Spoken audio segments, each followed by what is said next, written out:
নোয়াখালীতে খাল ও জলাশয় নিষিদ্ধ ভেসেল জাল দিয়ে মাছ শিকার করছে একটি অসাধু চক্র। এতে নষ্ট হয়ে যাচ্ছে মাছের ডিম ও রেণুপোনা, ফলে দেশীয় প্রজাতির মাছ বিলুপ্ত হওয়ার উপক্রম হয়েছে। এছাড়া জলজ বাস্তুসংস্থানেও নেতিবাচক প্রভাব পড়ছে। স্থানীয়দের অভিযোগ, সাম্প্রতিক বন্যায় ঘের ও পুকুর থেকে মাছ ভেসে যাওয়ার পর একটি চক্র মুক্ত জলাশয় নিষিদ্ধ ভেসেল ও কারেন্ট জাল দিয়ে মাছ ধরছে। ডিম ও রেণু নষ্ট হওয়ায় দেশীয় প্রজাতির মাছের উৎপাদন কমেছে।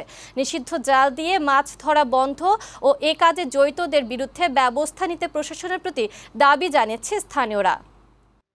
যে মাছগুলো বেয়াল এবং জালালারা মাছগুলো ধরতেছে ছোট ছোট বাচ্চা, এই বাচ্চাগুলো যদি বড় হইতো, বাচ্চাগুলো যদি খাল বিলে থাকতো, তাহলে সামনে ভবিষ্যতে আমাদের মাছের কোনো সংকট হইতো না। আনন্দ ফুর্তি করে ধরতেছে, রেণু মাছগুলো নষ্ট করতেছে, কিন্তু এই বেয়াল বা জাল দিয়ে যেগুলো ধরতেছে এগুলো আসলে আমাদের আমাদের ক্ষতি হইতেছে।